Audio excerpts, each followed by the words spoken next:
Seja bem-vindo, José. Obrigado pela presença. Senhor Mauro Alves. Mauro Alves da Silva, Grêmio Sudeste, com saber de Jabaquara. Eu trouxe uma apresentação, aí a Bia está apresentando ali. Pode passar para o próximo, por favor. Então, aqui eu queria só chamar a atenção, vereador, que tudo que foi dito aqui não está na lei.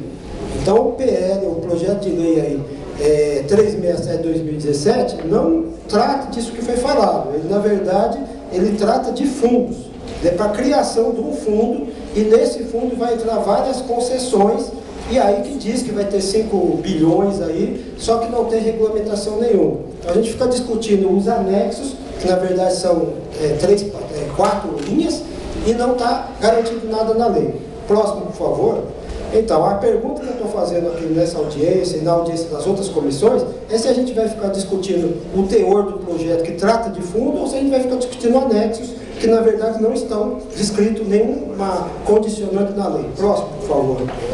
Então, aí o PL 367, para dar a questão, ele dá uma possibilidade de você criar derivativos do fundo, lançar títulos no mercado. Ele vai criar um fundo de 5 bilhões, sabe-se Deus lá como, e depois vai vender títulos. E esses títulos, na verdade, não está garantido que vá para as concessões ou para o serviço que está sendo contratado. Próximo, por favor. Então, o mapa da mina, por que a gente está falando isso? Porque ele vai criar o fundo, na verdade, ele não cria o fundo, né? Ele, na verdade, por um artigo lá no parágrafo 4º, inciso 2º, que cria esse fundo. Próximo, por favor. Então, aí lembrando que nós já tivemos um mau exemplo aqui na cidade de São Paulo, que é essa criação de títulos falsos, que fossem precatórios, cuja dívida pública paulistana, 85%, é fruto daquela dívida do título precatório. Próximo, por favor. Nós temos o caso hoje das PBH Ativos, que é em Minas Gerais, Belo Horizonte, que também fez um sistema de privatização e permitiu-se que vendesse a títulos, lançou 800 milhões de títulos no mercado, arrecadou 200 milhões e está devendo 800 milhões. Próximo, por favor. Caso da operação urbana, nós temos aqui, vereador Suplicy, em 2001 foi aprovado aqui a operação urbana Espraiada, que tinha um parque, aí inventaram um parque de quase 600 mil metros quadrados e arrecadou 2,9 bilhões, 958 milhões ficou de juros, que está perdido aí no orçamento, e só gastou 2,13 bilhões, e já está um projeto aqui, viu, vereador Souza Santos?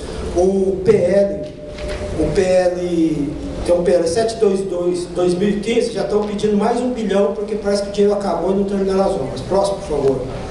Os valores do serviço das áreas, então é muito interessante, foi dito aqui 180 milhões, mas esse dinheiro não vai ser pago pela empresa privada. Esse dinheiro é custo operacional. Então a empresa vai fazer a gestão, mas o custo operacional vai continuar. Não vai diminuir 180 milhões da verba. Próximo, por favor.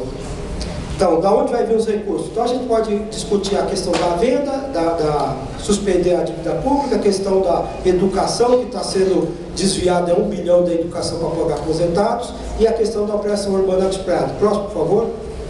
Sobre a administração dos parques. Então, aí só para citar o exemplo, aqui que foi citado aqui dos parques do exterior, só 30 segundos só, né?